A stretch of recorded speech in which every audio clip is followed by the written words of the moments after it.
আমরা বিশ্ব জাকির মঞ্জিলে কেন আসলাম? আমি আশা করছি আপনারা আমার সাথে একমত হবেন। আমরা বিশ্ব জাকির মঞ্জিলে এই আটরশি দরবার শরীফে খাজা বাবা ফরিদপুরের দরবারে আমরা এসেছি আল্লাহকে পাওয়ার জন্য। আপনি যদি দুনিয়াকে পেতে চাইতেন, ব্যবসা বাণিজ্য পেতে চাইতেন, তাহলে ওগুলোর আলাদা লাইন ছিল, কিন্তু এখানে আসলাম কেন? আল্লাহকে পাওয়ার জন্য। আমার পীর খাজা বাবা ফরিদপুরি তিনার ছোট্ট একটি কথা দিয়ে আমি শুরু করছি। তিনি বলতেন, বাবা দেখেন তো আল্লাহকে পাওয়া যায় কিনা, দেখেন তো আল্লাহকে হাসিল করা যায় কিনা। কেবলাজান হুজুর বলতেন, বাবা মানব শরীরে এক টুকরা গোস্ত আছে যেটা আরবিতে বলা হয় কলব, ইংরেজিতে বলা হয় হার্ট, বাংলায় বলা হয় হৃৎপিণ্ড। এটা আল্লাহ পাকের ভেদের এক মহা দরিয়া, ভেদের এক মহা সমুদ্র। আমার পীর খাজা বাবা ফরিদপুরি বলতেন, বাবা ছোট্ট একটা বটের বীজের মধ্যে যেমন বিরাট বট গাছ লুকায়িত থাকে, একটা তালের আঠির মধ্যে যেমন একটা বিশাল তাল গাছ লুকায়িত থাকে, একটা আমের আঠির ভিতরে যেমন একটা বিশাল আম গাছ লুকায়িত থাকে। বাবা আপনি তালের আঠিটাকে ভাঙলে সেখান থেকে তাল গাছ পাবেন, আমের আঠিটাকে ভাঙলে আম গাছ পাবেন না, তালের আঠি ভাঙলে তাল গাছ পাবেন না, বটের বিচিটাকে ভাঙলে সেখান থেকে বট বৃক্ষ পাবেন না। তো এটাকে কি করতে হবে? এটাকে মাটির সাথে দাফন করতে হবে। আল্লাহর ওলি খাজা বাবা ফরিদপুরি বলেন, বাবা যেমনি ভাবে ছোট্ট একটা বটের বীজের মধ্যে বিরাট বট গাছ লুকায়িত থাকে, তালের আঠির ভিতরে বিরাট তাল গাছ লুকায়িত থাকে, আমের আঠির ভিতরে যেমন বিরাট একটা আম গাছ লুকায়িত থাকে, বাবা মানব দেহের কালবের মধ্যে সেইভাবে আমার আল্লাহ পাকের ভেদের মহা সমুদ্র লুকিয়ে আছে। আল্লাহর ওলি খাজা বাবা ফরিদপুরি দাওয়াত দিলেন, বাবা সেখানে তালাশ করেন, দেখেন আল্লাহকে পাওয়া যায় কিনা। তো এই পারপাজে বিশ্ব জাকির মঞ্জিলে কেন আসলাম? আল্লাহকে পাওয়ার জন্য দুইটি জিনিস হলো মৌলিক শর্ত। একটি হলো ইবাদত, আরেকটি হলো মহব্বত। একটি হলো ইবাদত, আরেকটি হলো মহব্বত। আমি আপনাদের কাছে শুনতে চাই, এই বিশ্ব জাকির মঞ্জিলে আল্লাহর ওলির দরবারে ইবাদত আর মহব্বত দুইটাই আছে না নাই?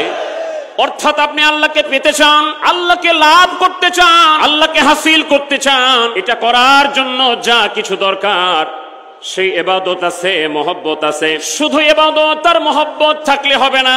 আল্লাহকে যিনি হাসিল করেছেন, আল্লাহকে যিনি পেয়েছেন, ওইরকম একজন ব্যক্তি লাগবে। যেমন আপনি যদি ডাক্তার হতে চান, একজন ডাক্তার লাগবে।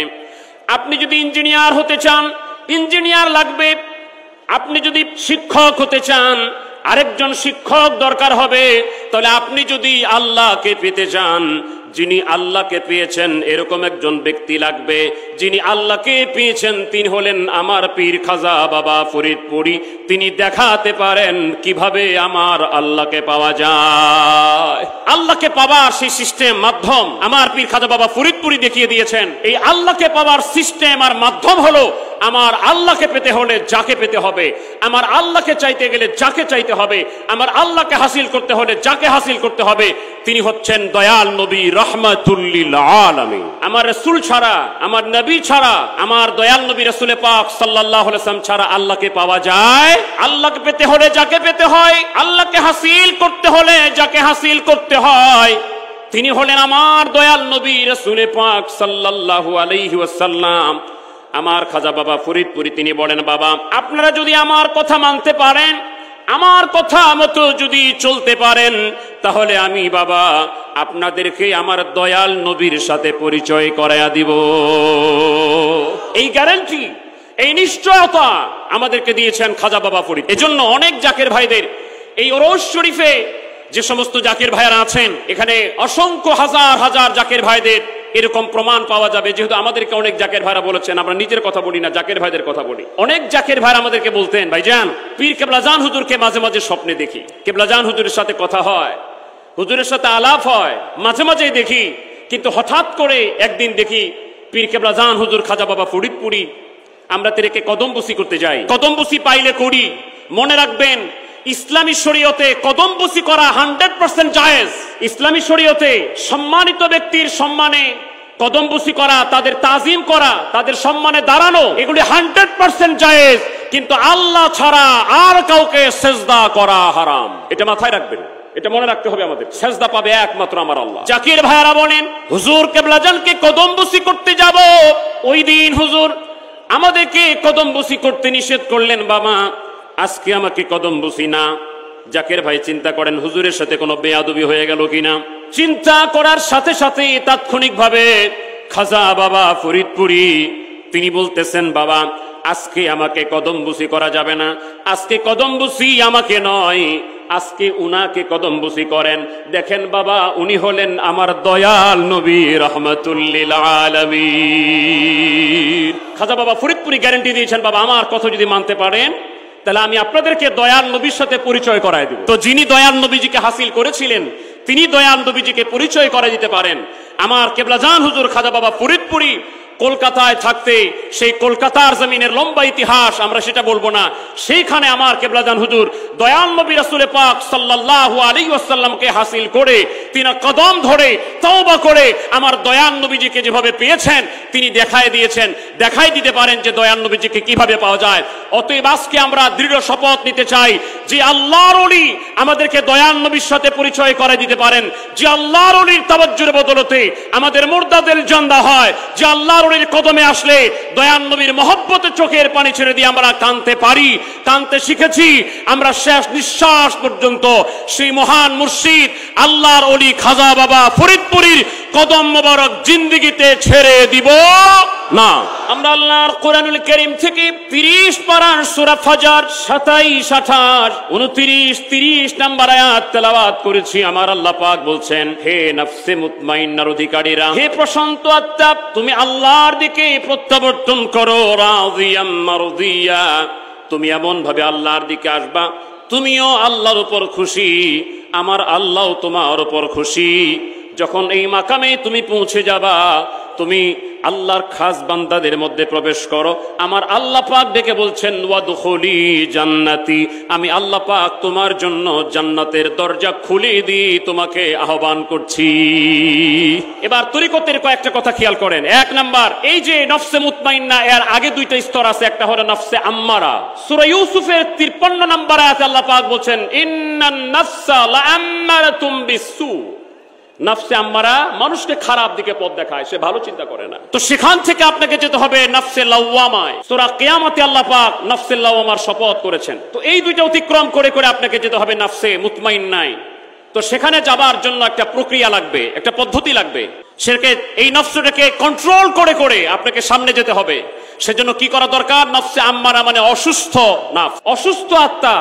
এবার আপনি চিন্তা করেন তো, আমাদের এখানে অনেক মানুষ আছেন যারা নতুন এসেছেন বা প্রবীণ এসেছেন, হয়তো কারো সপ্তাহে 1 দিন নিজের বডি চেক আপ করার প্রয়োজন হয়, কারো মাসে 1 দিন বডি চেক আপ করার অভ্যাস আছে প্রয়োজন হয়, কারো 6 মাসে 1 দিন বডি চেক আপ করার প্রয়োজন হয়, কেউ বছরে 1 দিন একবার বডি চেক আপ করেন। আমাদের কথা হলো এই বডিটা, হিউম্যান বডি যেটা, বাহ্যিক শরীর যেটা, এইটাকে যদি চেক আপ আপনার বছরে 1 বার প্রয়োজন হয়, 6 মাসে 1 বার প্রয়োজন হয়, 3 মাসে 1 বার প্রয়োজন হয়, মাসে 1 বার প্রয়োজন হয়, চেক আপ করেন, সপ্তাহে 1 বার চেক আপ করেন, তাহলে এবার চিন্তা করেন আপনার আত্মাটা যে অসুস্থ, আপনার আত্মাটা যে রোগাগ্রস্ত, আপনার আত্মা যে কলুষিত, আপনি যে নফসে আম্মারার মধ্যে পড়ে আছেন, এই নফসে আম্মারাটাকে চিকিৎসা করার জন্য বছরে কি 1 দিন নফসের চেক আপ করেছেন কিনা, 6 মাসে নফসের চেক আপ করেছেন কিনা, 3 মাসে নফসের চেক আপ করেছেন কিনা, মাসে 1 বার নফসের চেক আপ করেছেন কিনা,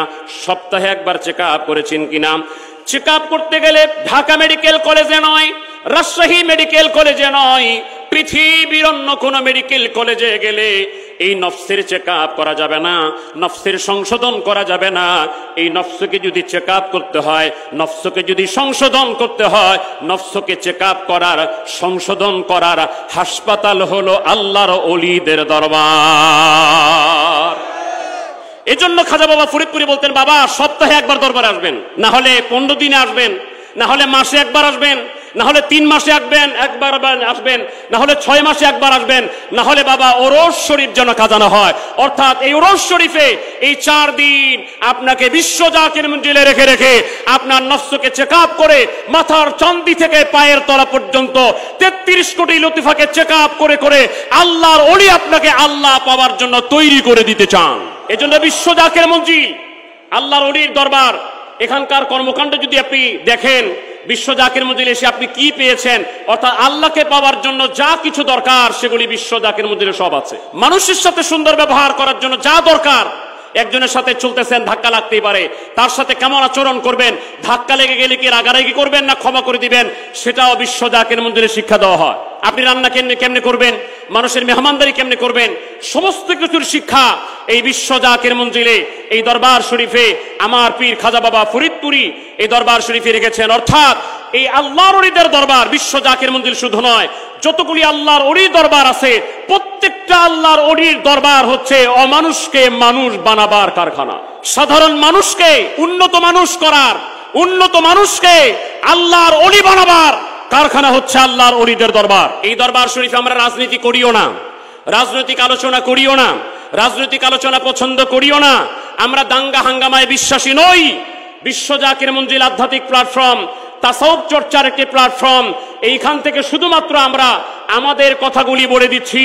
যারা চিন্তা করতেছেন, যারা ভাবতেছেন বাংলার জমিনে, এই বাংলাদেশে আল্লাহর ওলিদের মাজারগুলিকে ভেঙে, আল্লাহর ওলিদের খানকাগুলিকে ভেঙে, আল্লাহর ওলিদের দরবারগুলিকে ভেঙে বাংলাদেশে শান্তি প্রতিষ্ঠা করতে চান, ইসলাম কায়েম করতে চান, আমরা জানিয়ে দিতে চাই বাংলাদেশে যদি আল্লাহর ওলিদের দরবার না থাকে, মানুষ সংশোধন হওয়ার এই কারখানাগুলি যদি না থাকে, আল্লাহর ওলিদের দরবার, আল্লাহর ওলিদের খানকা যদি এই বাংলার জমিন না থাকে, বাংলাদেশকে শান্তিপূর্ণভাবে পরিচালিত করতে পারে এরকম কোন শক্তি বাংলাদেশে নাই।